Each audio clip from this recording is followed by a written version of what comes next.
Amen. Praise God, mga igsoon. Ako na si Jeffrey Servano. Taga-Sabat. Salamat mga igsoon. Nakakita ko sa igsoon. Taga sa Bukay. Salamat ka mga igsoon. Nagtambong din sa Vincent sa Sagol.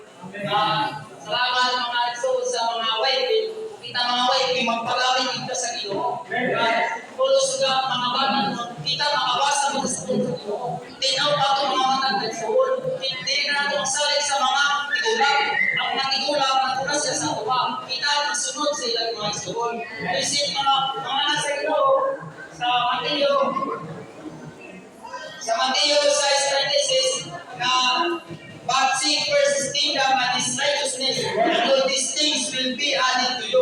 As the Lord, tinuhaw natin pinatiyan sa Diyos kung kanyang pagkamatakaw. Kaya ang mga utang sa kalibutan, ikagibang pa sa ato ng suhod. Salamat mga iso na mabasa niya nato sa Ephesians 2:14 ay those things ay sa Ephesians 5:6 redeeming the time, tigus na diyan, amen. Salamat na iso.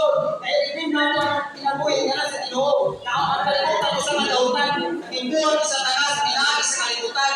Nakita mga isip mga linuwas sa Ginoo. Panganak kita pag-usap na isip mga pakasawa sa Ginoo. Dahil ito yung karoon ang imar, nagsibod nga, kita kayo pakasawunon. Siya na ito pa na, naisip siya na ito, pagmamana, di na ito mamalik sa tulis, mau ato, daan na bana. Praise the Lord.